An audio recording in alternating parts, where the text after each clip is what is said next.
Qual é essa preocupação?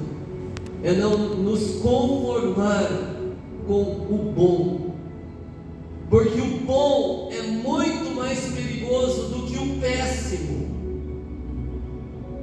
Ninguém quer viver no péssimo, todo mundo quer sair do péssimo para o bom. Mas o grande problema é quando nós chegamos no bom, porque Deus não quer que nós vivamos no bom, Deus quer que nós vivamos no extraordinário. Esse é o lugar que Deus quer que nós vivamos, é no excelente, no excepcional, no extraordinário. Mas o que nós queremos como pessoa é nos conformar com o bom, e é aqui que mora o problema, é aqui que ministérios param, é aqui que vidas se perdem, é aqui que pessoas deixam de ouvir a palavra da salvação, porque nós, como líderes, estamos conformados com o bom. E nesta manhã Deus nos reuniu aqui para dizer que o bom não é o melhor. O bom é só uma fase. O bom é um tempo para nós viver aquilo que Deus quer que nós vivamos por um período curto. Mas se nós ter sensibilidade para ouvir a voz de Deus, nós vamos entender que o próprio Senhor vai nos confrontar para nós arrancar do bom, para vivermos o extraordinário. Nos textos que lemos, nós conhecemos 3 homens. Eu quero começar falando de Terá. Quem era Terá? Pai de Abraão. Eu vou fazer uma pergunta aos senhores aqui que são palestrantes, pregadores da palavra. Alguém de vocês já pregou alguma vez, fez um sermão sobre Terá? Seja sincero, alguém? Só o Adrian lá atrás pregou sobre Terá uma vez. Por que será? Porque a história de Terá é muito curta. Ele viveu 205 anos, mas a história de Terá é muito curta. Ele vivia numa situação difícil, num lugarzinho pequeno, mas ele ouviu falar que existia uma Canaã, uma terra que manava leite e mel, uma terra de prosperidade. Então ele pega Abraão, pega o outro filho dele, Arã, junta esse pessoal com as noras e falou: vamos para essa terra onde tem prosperidade, porque o ambiente que nós vivemos é um ambiente hostil, um ambiente de miséria. Vamos para lá onde tem prosperidade. Terá não entendia que o próprio Deus já estava querendo encaminhá-lo para levar Abraão mais próximo da promessa, mais perto da promessa que ainda ele ia fazer a Abraão. E Deus começa a mexer nas coisas muito antes de nós. Nós estamos aqui, nós não sabemos o que Deus tem para nós daqui a um ano, mas Ele sabe. E Ele está preparando o nosso caráter, moldando o nosso coração e a nossa mente para quando nós chegar lá, nós ser frutífero lá. Mas o certo é, eu tenho pouco tempo e eu não quero me delongar. O certo é que Terá saiu com a família, desmontou o acampamento e vamos para a terra onde manda leite e mel. Mas na metade do caminho, ele chega em um lugar chamado Harã. E ele olha aquela placa: bem-vindo a Harã. Ele disse: não, eu não vou para a terra de Canaã onde manda leite e mel, porque Harã é o nome do meu filho que morreu. É o nome do meu filho que morreu dias atrás. Eu não posso ir para lá. Isso é os deuses dizendo para mim que eu preciso ficar aqui em Harã. E ele viveu em Harã. E ele morreu com 205 anos em Harã, agarrado a um sentimento que deu um conforto emocional Nós entendemos que ele amava demais esse filho, e quando ele viu a placa escrita Arã, ele disse: é aqui. O conforto emocional impediu que Terá vivesse uma grande história de sucesso em Canaã. O bom, o confortável de Arã impediu dele chegar em Canaã. Se nós nos agarrar ao confortável, ao bom, nós nunca vamos viver o extraordinário de Deus. E Elias? O que aconteceu com Elias? Elias, profeta de Deus, fazia descer fogo do céu, orava e as coisas aconteciam. E ele deu uma ordem dizendo ao rei Acabe. Deus não mandou ele profetizar para Acabe. Ele disse, ele bateu no peito e disse: não vai chover nem orvalho nessa terra, até que, segundo a minha palavra, eu vou dizer para chover e começar a chover. Só que Elias ouviu a voz de Deus dizendo: Elias, vai para o Querite, para o riacho de Querite. E não se preocupe, Elias, você vai ter aguinha fresca todo dia. Eu vou mandar o corvo para mandar o pão e a carne fresca. O fast food vai trabalhar. O corvo express vai todo dia de manhã e de tarde. Fica tranquilo. O que é que Elias queria mais, gente? O cerco pegando fogo em Samaria e ele lá, tranquilão. Só que quando você vê o texto, você lê o texto, você não vê Deus falando com Elias. O pão, a carne, a água, o conforto impedia dele correr para os braços de Deus e dizer: Deus, o que o Senhor tem para mim? Eu preciso ouvir a tua voz.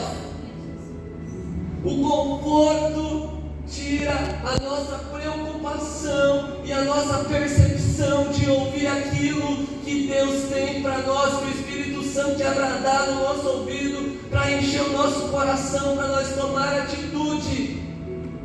O conforto impede. Ah, mas não foi Deus que mandou ele para lá? Foi. Mas não foi Deus que mandou os corpos para sustentar? Foi. Mas o contexto que eu quero usar nessa manhã é que enquanto o bom estava acontecendo, ele não estava vivendo o extraordinário. Até o dia que Deus foi lá e cortou o bom. Elias, você está muito confortável, não te falta pão. O povo lá, o teu povo estão se matando. O teu povo lá, está difícil as coisas, você não tem nem noção do que está acontecendo. E você está aí, Elias, no bom. Elias, o teu conforto está me incomodando, e eu preciso dar um jeito. O mesmo Deus que cortou a boboeira de Jonas foi o mesmo que cortou a fonte do Querite, porque Ele é especialista em cortar o nosso conforto, deixar a sua cabeça descoberta para nós viver o que Deus tem para nós. A especialidade dele é ir lá com a tesourona e cortar a fonte, cortar o pé da bobeira, deixar com a cabeça no sol pelando, ardendo. É ruim, é desconfortável, mas vai nos levar para o próximo nível. Glória a Deus. Terá não viveu financeiramente a promessa, porque se apegou a um conforto emocional.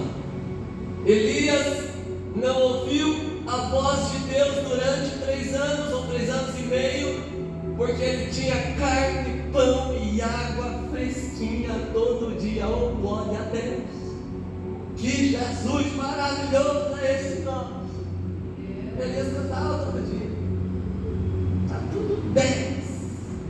Só que não estava ouvindo a voz de Deus. Até o dia que Deus corta a fonte e diz: Elias, vai lá profetizar, que agora o negócio vai ficar estreito. E aí ele começou a viver coisas extraordinárias. E Davi, o versículo é muito claro. No tempo em que os reis saem para a guerra, Davi mandou Joabe, seu comandante, invadir Ramá, fazer tudo que tinha lá. Vai lá, quebra tudo, arrebenta, porque você é top, você é bom, Deus está conosco e eu vou ficar aqui no palácio tranquilaço. Eu vou ficar no bom. E o que aconteceu? Viu a Berseba se banhando e trouxe uma maldição tremenda para dentro da sua casa.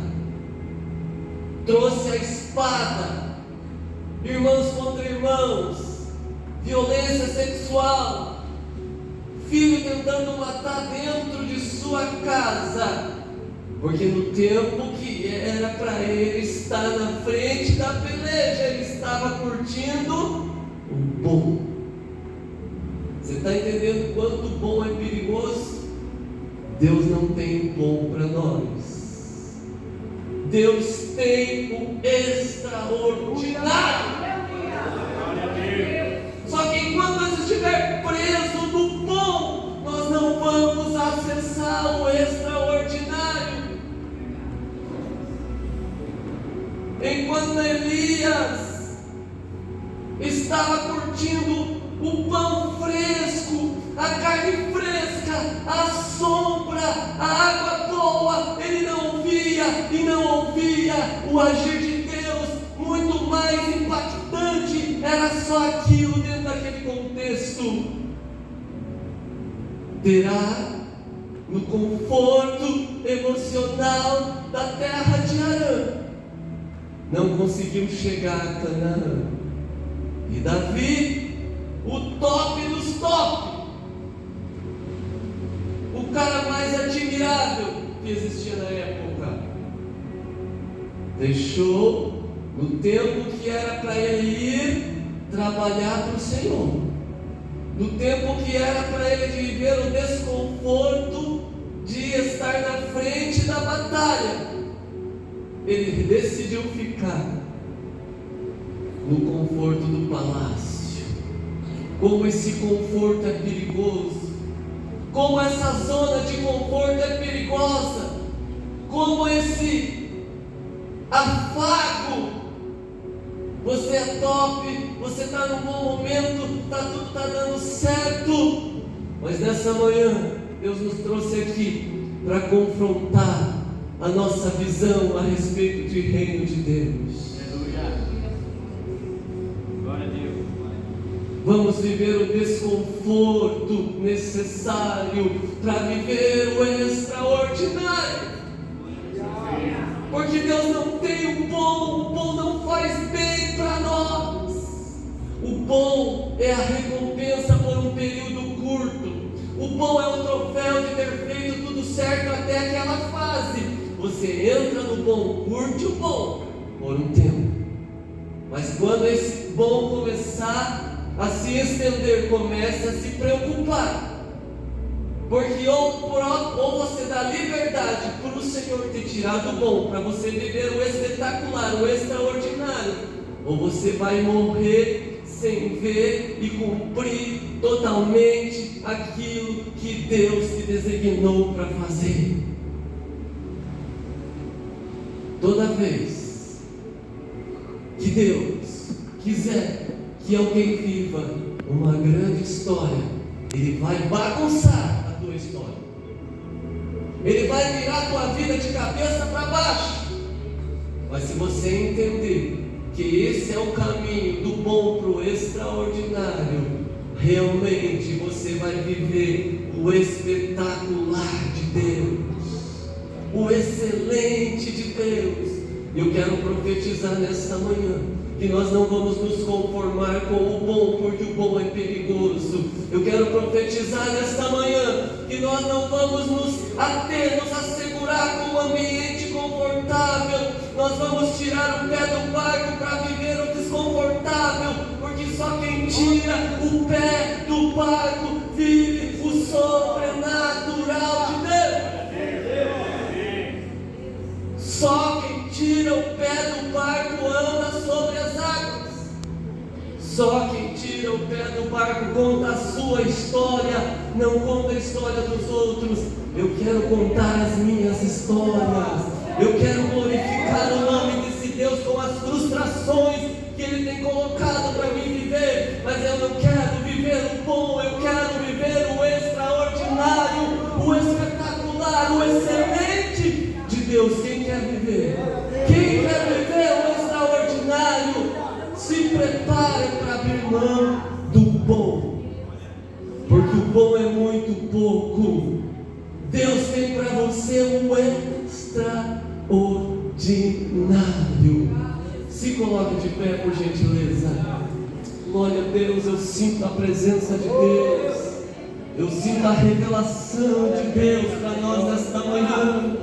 Deus nos trouxe aqui para confrontar-nos, para nós sair da zona confortável, para nós não ficar agarrado junto com os outros discípulos, dizendo não, o fantasma está vindo, o mar está se levantando, mas nós estamos tudo agarrados aqui, estamos gritando, estamos chorando, estamos com medo do fantasma, mas nós estamos agarrados, zona de conforto. Eu quero ser o Pedro que vai levantar o pé e dizer: Jesus, é tu que está me chamando, então eu vou andar por cima das águas, e se eu afundar, o meu mestre vai me segurar. Quem quer viver o extraordinário não pode se preocupar com as ondas, com o vento, com a escuridão, com o fantasma. Tem que se preocupar em obedecer a voz que está chamando. Jesus está nos chamando para viver o extraordinário, e só nós não vamos viver se nós ficar agarrado à zona de conforto. Glória a Deus. Eu quero que você estenda as suas mãos. Eu quero profetizar e orar junto. Deus e Pai,